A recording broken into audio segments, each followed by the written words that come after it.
We're back with another Pink Culture Presents, and today we are at a lovely brunch spot because we've got our one day of summer, and we've got an actor and love coach, Kit, and I don't know his surname. Esuruoso. Esuruoso. Yes. Welcome to the show. How are you, man? I'm good, man. I'm good. How are you? Good. You've have you ever been to this spot? I haven't. So it's nice to find somewhere new, and it comes with this huge teddy bear. You come with this massive. Well, I mean, you're a dating coach. I feel it's best to practice on. I know. A big cuddly bear. Maybe I should try and take this away with me. Have it in your sessions. That's it, exactly. I'll be like, if you ever need a cry, here we go. I wonder what the name is of the bear. I will find it out for I know, we should definitely name it. So how is it all going? Tell me, so first you are an actor. Yes. Tell me when that all started. Was it from sort of a young age, something you realised later? Yeah, of course. So a family friend of mine when I was 11 or 12, our mums are best friends, and we were at one of their parties, and he said, I remember we were in a hot tub in a jacuzzi, and he was like, oh, I'm in one of the, no, it's nice, two little 13-year-old boys in their shorts, and he was like, oh, I was in one of the Harry Potter films, and I was like, oh my gosh, that's like the coolest thing. How did that happen? And then it was like, and he was like, oh, I go to this theatre school where they have like an agency, and they obviously teach performing arts, and they send the kids out for auditions. So I harassed my mum to join part-time, which I did. What was it called? The Red Roof's Theatre School. Red Roof's, yeah, I know Red Roof's. Do you know Red Roof's? Yeah. Oh, yeah. Jason Beaker. Yeah, exactly, yeah, literally. Whereabouts? Yeah, it's in Maidenhead. Yeah. Well, that's where I live. Oh, no, of course, yeah, you're like Reading way, Andy. This small world thing where you meet people, and it will take sort of 4 or 5 meetings before you realise you're actually connected in loads of ways. So like literally at the event the other day, I literally found out that I know your brother. Yeah, which is bizarre. I've known him for years. Yeah. Yeah, so Red Roof's. Yeah, so you went there? So I went there, started there full time, and that was when obviously performing arts training and academics as well. And then from there I went to somewhere called Tring Park for the performing art, because I literally spoke at their honorary Founders Day last year. I was their honorary speaker last year. Just missed it. Maybe. Because Tring Park is fully focused on acting, dance. Yeah, so it's like heavily performing arts. You can go there, so when you go there, I went there for sixth form, and you can go there on the acting MT course or dance course, and you do like A-levels alongside it. So I was on the MT course, musical theatre course, and then did maths and physics for A-levels as well with that. Wow. And then I went there, and then auditioned, got into drama school, went to Mount View, and then obviously I've had a very blessed, kind of had success in my career, kind of been non-stop working, West End shows. I won the Best Actor for one of my films last year. I star in a thriller film coming out this year. I just finished. Name it? Bonnie and Clyde. Yeah, it's called Lure. Amazing. It's called Lure. It's a nice thriller film. Yeah. 100%. So yeah, no, it's been, I've had a, very blessed journey and stuff, which has been good.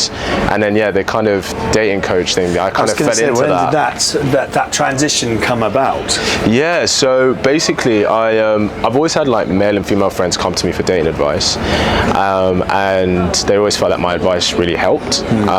So I, as a creative, I just started putting out on YouTube for fun, and then I started getting some traction on there, followers and like views and stuff, and I started having people message me saying that they want me to coach them. So I was like, okay, yeah, I'll start coaching people. So I started coaching people as clients, and I never claimed to be qualified. I'm not qualified. It's just, either my advice is good or it's not, and it's been pretty much 99% good. It's worked, right? That's what I mean. Is that not the ultimate, the way to prove it is people going, cheers, mate. Do you know what I mean? Like, if it gets you the results, then it's, do you know what I mean? So yeah, that's kind of how it started, and then especially over the past year, it's grown a lot. Kind of a few videos kind of going viral and stuff, and now I've got a whole team. So I've got like 2 assistants, 2 editors, 2 producers, 1 marketing manager, and I have like clients who I coach now, obviously like online program that I'm selling. I'm writing the second one for that, and then it's not just dating advice. I have people on my podcast, so I get special guests on. Some of the Pingfluence team are coming on as well. They're coming on. A few of them are coming on. Yeah, buddy. So yeah, and it's kind of grown into this thing, and now it's become like a whole business and stuff, and takes up a lot of my time. It's quite a bit amazing that it's gone from something which I guess started as sort of hearsay, sort of someone going, you're quite good at this, into a fully fledged business. Yeah, definitely. It's always the best story for an entrepreneur, isn't it? 100%. I think there was passion.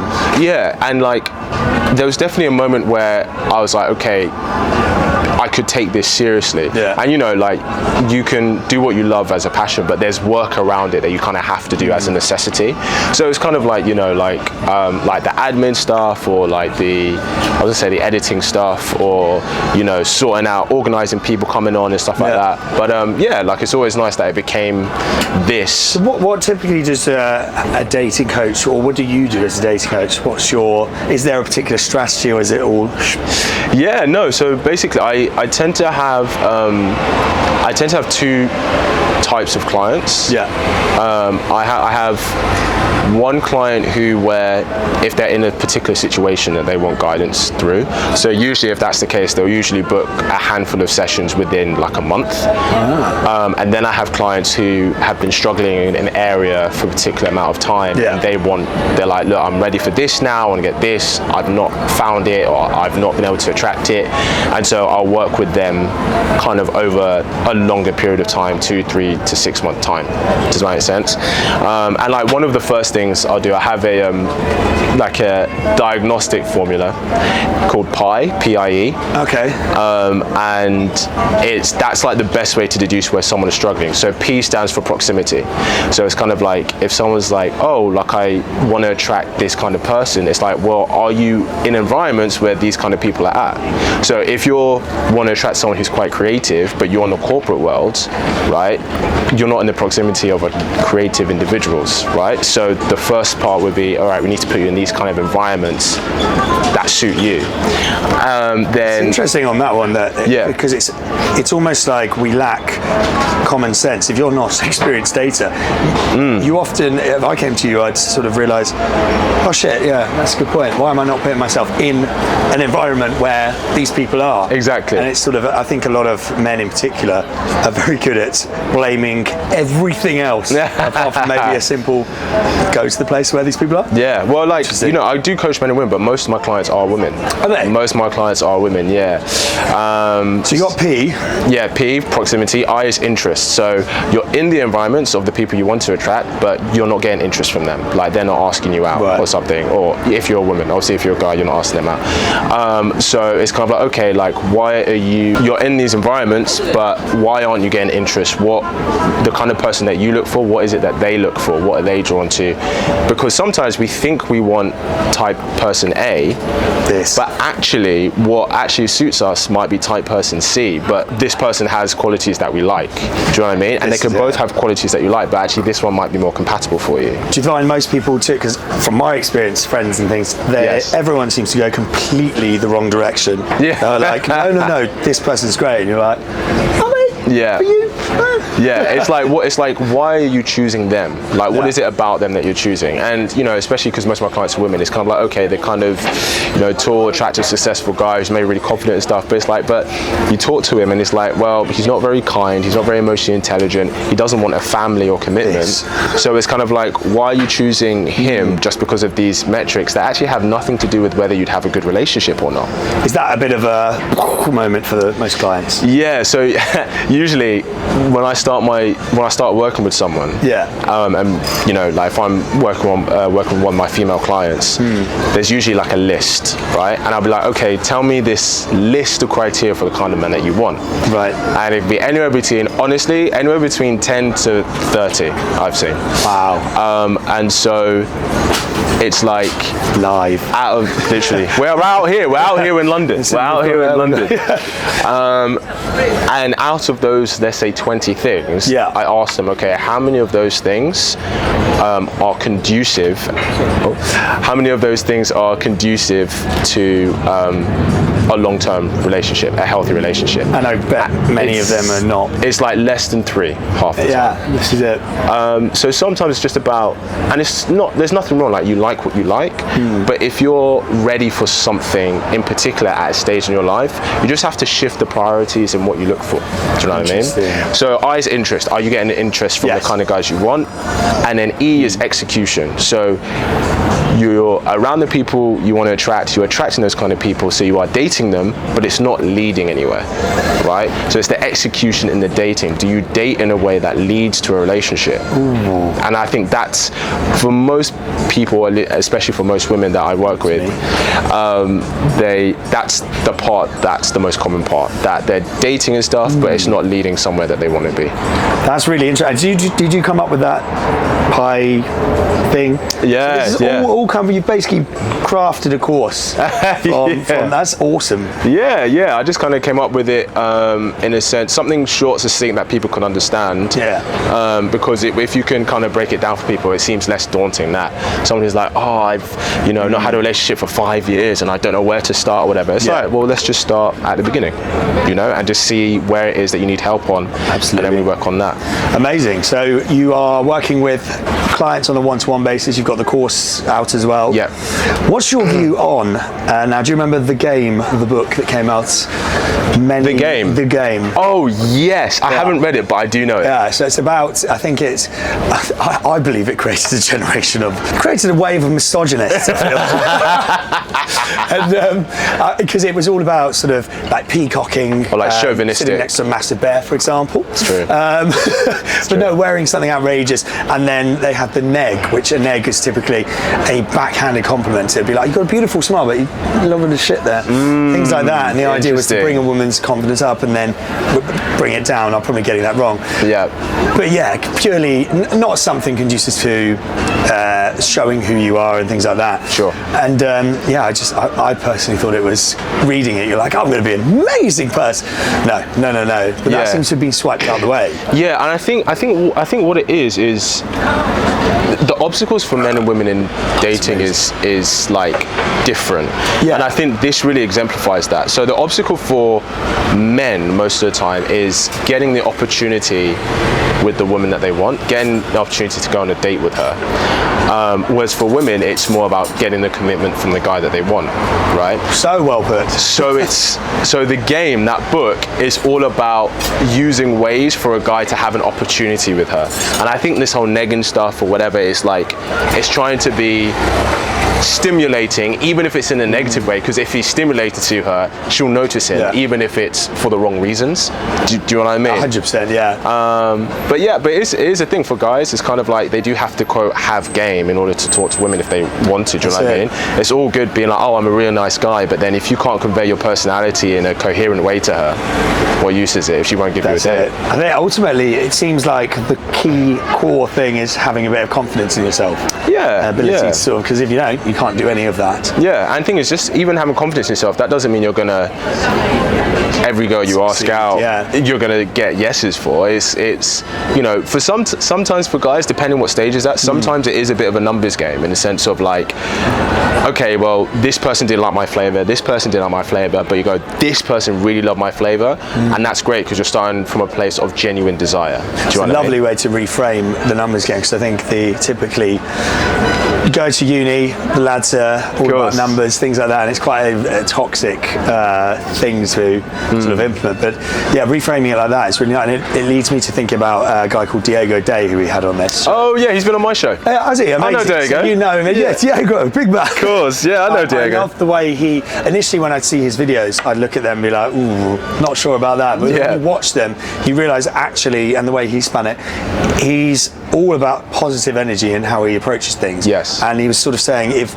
someone doesn't vibe to the positive energy, that's not a reflection on me. And I just really liked how it was all about positivity. And it completely flipped my mindset on how I viewed his stuff. Yeah, 100%. Maybe that's why it's succeeding so much. Yeah, 100%. And the thing is, he's doing something that most guys wouldn't dare do, which is actually go up and talk to girls now. The bottle. Like, they just would not, most guys are absolutely terrified. It's pretty intimidating, especially in London. And a good quote on that, not quote, but something, I think it was Mark Manson, he's got a book on, I think it's dating as well. Yeah. And he said what a lot of guys tend to do is they say they see this beautiful woman who they think is completely out of their league. They've instantly put her value there before even meeting her. Very true. Above their own, which is where this sort of complete insecurity comes from. 100%. And that was something that really resonated, because you do, when you're sort of early to dating, oh, she's gorgeous.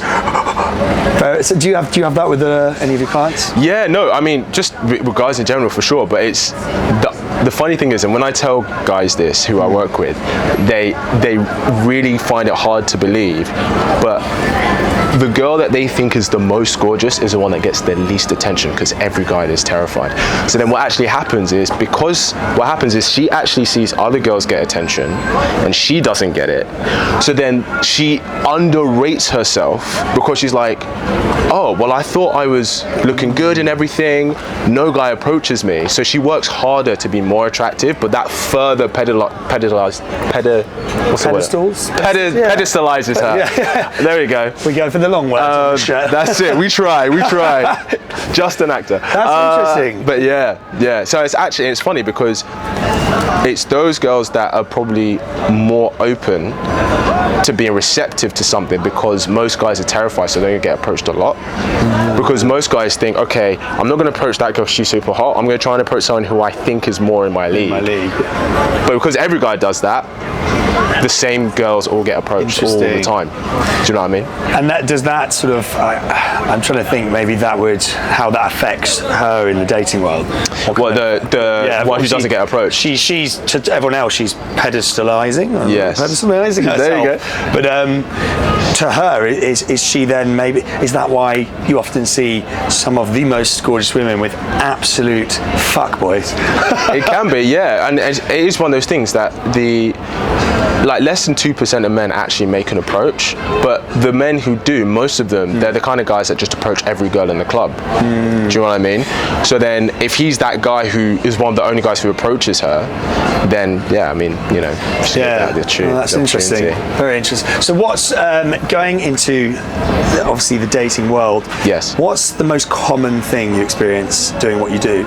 Is there a common thing? When you say what I experience as in most common problems as a dating coach, when someone comes to you, what's the most common thing? Yeah, of course. So men and women is different. So for women, the typical profile of one of my female clients is she's in her 30s, maybe let's say early to mid 30s, very successful, you know, has got a great career, is on a very good financial standing, and she's struggling to be with or attract the kind of man that she feels she wants, who is like on her level. Does that make sense? So that's the very typical one, and she's at that point in life where she's ready to settle down, build a life with someone, stuff like that. For guys, it's confidence. A lot of it is confidence, in terms of being able to talk to women, because a lot of guys, you know, especially growing up nowadays, everything's online, so we're less social. Do you know what I mean? I think it's like the unsocial social media. It's bizarre, literally. And you know, and the thing is with guys, the work with guys is different, because a guy kind of has to tick like more boxes to elevate his desirability. He can't just do one thing. Does that make sense? Yeah, it's interesting, because there's I catch on Instagram, there's this podcast, I can't remember what it is, it's a group of lads sat with a group of girls, and they basically talk about these kind of topics. The whatever podcast? Yeah. I don't know what to make of it, because I only catch small snippets. Yes. But they're ones that maybe go, That's really interesting, and I think particularly the one with that nowadays a man does have to tick a lot more boxes just to get what would typically, I don't know how to phrase this in a way which is not coming across bad. No, you know what true. I mean? To appeal to a certain type of women, whilst this before, back in the 40s, it was a lot less. Yeah, so your views on that? Yeah, it is much harder today to be a desirable guy than it was 50 years ago, because. Before the time of the internet in Norfolk, before the days of like the internet and social media, right? The average girl from Norfolk would meet and settle down with the average guy from Norfolk. Yes. Right? Normal guy, you know, nice job, whatever. Now with the internet, technology, travel, we're exposed to everyone. We actually live in a globalized data market now. We're not just limited to our community. We can, you know, now she can match with the hotshot lawyer from London, the rapper from Paris, the producer from LA. The bear from Drunch. The bear from Drunch. Yeah. So because of that, it's kind of like the average guy next door doesn't look as appealing. Do you know what I mean? And now she gives her opportunity to, you know, the hotshot lawyer from London. But what ends up happening is a lot of girls end up choosing that kind of top desirable guy because we're exposed to everyone now. Absolutely. So you get a very small percentage of men who get the majority of opportunity with women, which is why most guys struggle. Yeah. Do you know what I mean? Because I mean, it's like, you know, how often have you heard a girl saying she wants a guy who's 6 foot? Look, if you like that, that's cool, nothing wrong with that. But do you know how many men are 6 foot and above? It's a low percentage, It's isn't it? about 15%. Yeah. So purely on that metric, you don't even know how old he is, whether he's straight or not, whether he's single or not, whether he's in good shape or not. Purely on going, I want a guy who's 6 foot, you've eliminated 85% of men like that. It's like if you add more stats onto that, isn't it? And the more you do that, like if you go, okay, financially good place, you halve it. If you go good face, you halve it. If you go great body, you like, do you know what I mean? If you go in a place who wants a relationship. Do you think it's different with, well, it definitely is different with women in that sense. What do you mean? How can I phrase this? In that they will, well, other way around, sorry, men picking women. Do you think we're as eliminative? I don't know if that's the word. It is now. Eliminate sort of, let's say I want a girl who does this, they need to do that, they need to do that. Do you think we're as... For most men, no. Most men will honestly take any opportunity they can. The small percentage of guys who have, the top percentage of guys who tick all those boxes, tall, successful, good looking, all of this stuff, because they have an abundance of opportunity, they are the ones who are like, she has to be like this, this, this, and this, because they have an array of opportunity, right? But for most guys, it's kind of like, I just want a girl to go on a date with who I can potentially have something with, and most guys really struggle. Like, have you ever heard of the Pareto principle? The Pareto principle? The Pareto principle. So it's kind of like a natural universal law where 20% of mass is responsible for 80% of the production. So what I mean is this: 20% of stars in our galaxy hold 80% of the galaxy's mass. I love a space fact. There you go.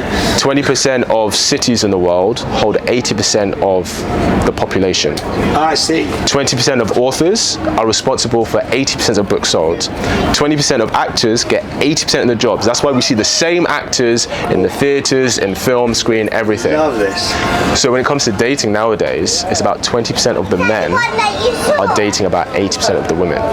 Like me. Yeah, it's a savage market, isn't it? Do you know what I mean? So, and this is just the time we live in. So it's kind of like everyone's trying to adapt, evolve, and it's harder to find something significant and real, which is kind of why I started this in the first place. Do you know what I mean? Awesome. So you must get so much fulfillment out of doing what you do then. Yeah, I love it. I love seeing progress, like in people who work with me, or when I get messages all the time being like, I love your content, it really helped me in this, or, you know, I had one female client who I started working with last year, and she found a really great guy like a few months ago, and I've not heard from her, which is good news. I'm like, if I see a booking from her, I'm like, no, what's happened? But no news is good news, right? Yes. And it's great because it's like, you know, as human beings, I know we live in kind of these social media shallow times and stuff like that, but we all want connection, all of us. Do you know what I mean? Community connection is I genuinely it's all think about. It's core to us. We're tribal, aren't we? As humans, we're very tribal. So Very much so. If someone's sat on their computer going on Reddit and they come across an article and then they get fed more articles on that, they become, I won't say radicalised, but you tend to have that opinion. Yeah. Which is why it can work the other way. But Very much. on this is the way. That's why social media can be quite good for pushing the right narrative. Exactly, 100%. Let's roll on things. We're on dating advice. Yeah, let's do it. What about date spots? So London is I'm going to say, I've not been to New York, so I can't compare, but London is the best place in the world for date night spots. 100%. So there's one here. We're actually at a place called Drunch, as I said earlier. Downstairs, there is a 200-year-old speakeasy, I'll say, which has been brought into the modern day, and I'll show you it later. Yeah. I'm going to get you guys a date night there. Yes. It is phenomenal for that. What to you is an ideal date spot? Ooh. Actually, somewhere that we're going this weekend, I booked for us. I really like all-star lanes in Holborn, because when you book you have to have dinner and then bowl, and it's a really nice bowling alley that has a really nice restaurant. It's got a really great bar. The one in Holborn. The one in Holborn. So that's nice because you can have some nice food. It's quite chilled. It's not like crazy fancy and stuff, and then you can have some nice bowling and then grab drinks after. And then, to be fair, we went to this really nice fancy place. Where is it? It's interesting that we don't remember the fancy places. Yeah. It's something I noticed. Fancy places, well, not all of them, but a lot of them are quite forgettable. But yeah, we remember the places where we have fun. Do you know what I mean? Yeah. So it's nice, you know, I say all-star lanes just because you can grab some food, have a drink, and have a nice bowl and just have some fun with it. Activity places are good. Activity places are swingers? No. Okay. It's a mini golf place. Oh yeah. I think one of and Tequila Mockingbird, the best named bars I've ever heard of. Been there, yes. Tequila Mockingbird. I mean, like a golf range. Swingers is really, really good. It's nice. It's really Coming good. on the app soon, hopefully. There you go. Yeah. So yeah, that's what I'd say. Something where you can like enjoy yourself. Like I know fancy dinner's nice and stuff. That's a typical thing, but we remember places where we have fun. And I think as well, like first dates, I saw someone saying about you could try somewhere else apart from mini golf places because everyone does mini golf now. And, there's one called Clay's, which is brilliant. It's got it's basically clay pigeon shooting, but virtual. And it's in all these places clearly get a lot of investment because they look incredible. Yeah. Sort of very immersive. Yeah. Whatever theme is, like Sixes cricket, for example, fully immerse in it. Yeah. And I think they're actually really good date spots because if it doesn't go well, you're still going to have fun. Yeah, of course. If it does go well, you're having fun as well. It breaks the ice. Yeah. So it's really got a concoction of everything you need. 100%. And this probably is a bit of a counter to maybe your question, but I actually think the first date with someone should be a coffee date. And the reason I say that is because it's good if it's low stakes, where you're not going to be intoxicated and you can actually see if you like the person. And if you do, then you can invest in going on a proper date with them. But just like a dinner date straight out the bat, especially if the first time you've met, because it's like, what if within half an hour you just kind of realize, oh, I'm not really vibing with this person, but you've got to sit through that starter, that dinner, that dessert. You then might try and drink alcohol to compensate because maybe you're kind of not having a great time. And that goes for men and women. So I always recommend a coffee date where it's like an hour, you know, you kind of come together, you meet, get to know each other a little bit, and then you separate. Then you can be like, oh, do I like this person? Do I want to invest in this person? Then you go on a proper date. Great advice, because I think you're right. It's very easy to go on a date and the liquid confidence is what you opt for, but then you're missing all the red flags because you can vibe with anyone on alcohol. Exactly. Like two drunk people are going to vibe regardless where they're from. They're going to vibe, do you know what I mean? 100%. Yes, so several of my clips going viral. I can tell when one of my videos are going to go viral now. Like I posted... Before they do? Now I can tell because I know what it is from my content that goes viral. Like I think I posted one video a week ago. I think it's on 750k views now. And then I've posted a video 3 days ago and that's just hit 500,000 views. And I'm like, I know what goes viral now. It's always the videos of mine that always go viral. It's when I was talking to my producer about this over the weekend. It's when my guest will like make like a very common misconception about like dating or about men or about women or something, and then I will I don't know other word of correct them, but I will correct them or explain kind of what it actually is and why, and then a shot of them letting that sink in and then going, oh yeah, I don't know why, but those clips of mine always do really well. I think I could understand why. It's because firstly, when there's so many streams of bullshit out there about dating particularly, and I think when you get someone break down the reality or the most accurate thing, it's normally not what you think. Yeah, of course. Yeah, and sometimes it's like a good realization, and sometimes it's like, oh crap, it's kind of a hard pill to swallow, depending on what it is. Because this reminds me of a book called No More Mr. Nice Guy, which I read when I was going through a really bad breakup, and it's you know how nice guys don't quite understand why they don't get what they're after. Yes. Then it turns out the situation is the nice guy things they're doing are actually not nice guy things, like doing something for your partner but using it as ammo later on. Well, I did this for you, expecting something back. Yes. Toxic. Actually not the nice guy you think of. And I remember reading that and just going, oh fuck. Oh yeah, that's me. Yeah. That must be what it's like with those misconceptions being brought up. Yeah, and you know, you should. Being a nice guy is kind of. It's not about being nice. It's about being generous but still have a standard for yourself. Because what happens with quote unquote nice guys is they'll give and do and do and do, and because they're not doing it to wait for reciprocation, they then build up this massive entitlement to, well, you should owe me this because I did this for you. When you build a relationship with someone, right, when you start dating someone, it's like, okay, I take one step forward, then you take one step. I take 2 steps, then you take 2 steps, right? If I take 2 steps and then you don't take another step, I don't move. Because it's about reciprocation, right? A relationship is about an exchange, right? Absolutely. What nice guys do is they'll take 1 step, 2 steps, 5 steps, 10 steps, and be like, hey, I'm here, where the fuck are you? And then she's like, yeah, I wasn't actually interested in the first place, but you just kept on doing these nice things, and it was really nice. Do you know what I mean? So it's about was summed up reciprocation. so much better than I did. That was spot on. Spot on. Do you know what I mean? Yeah.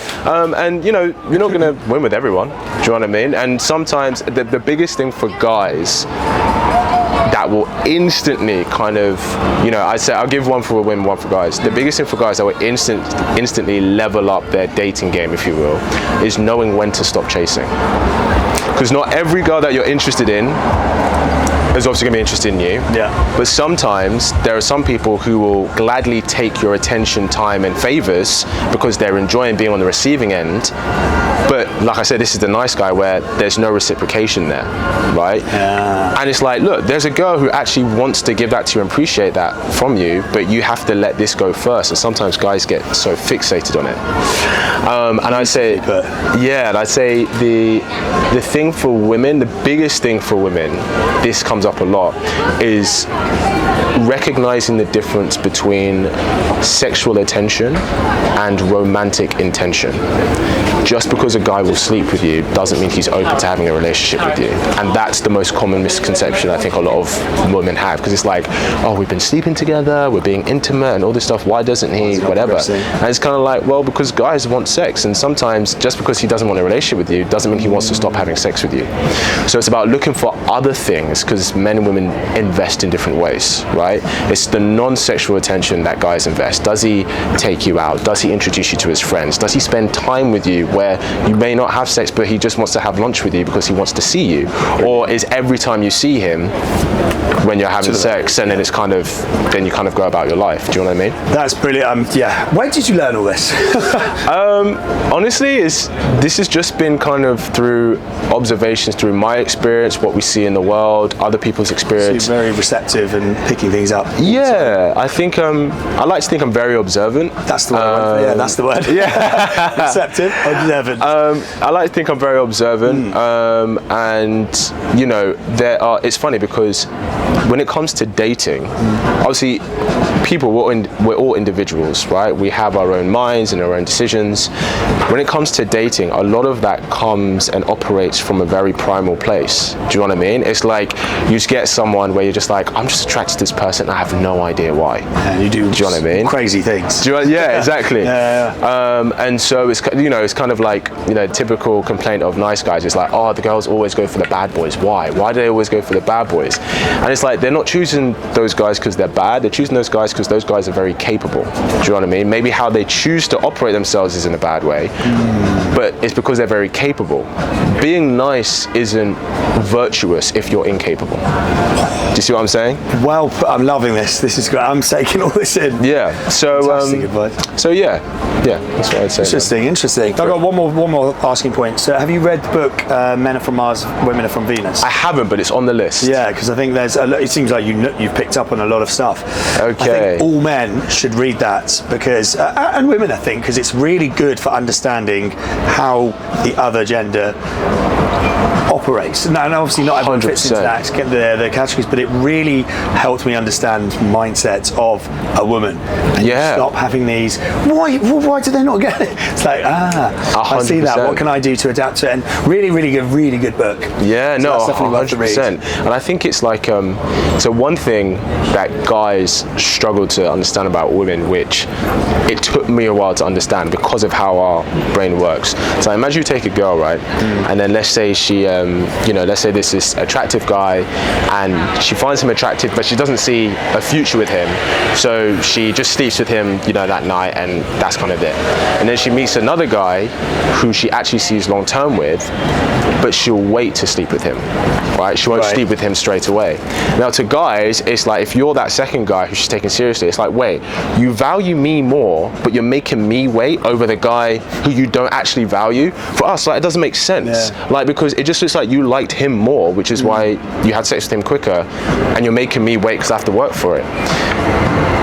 Whereas where it actually comes from, it's she doesn't want to fuck it up with you. That's why she's being cautious. With that guy, he's attractive, but she doesn't care about having a future, so she doesn't care what he thinks. So she's just going to have her fun and leave. But that's something that's really hard for a lot of guys to understand. That's just with women. Do you know what I mean?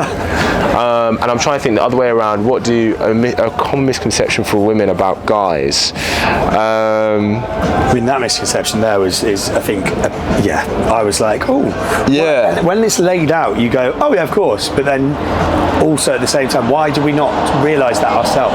Yeah, and it's these patterns are very common. There's so many kind of patterns and things that men and women kind of do very instinctually in relation to one another. When you understand that, it's like once you see it, you can never unsee it.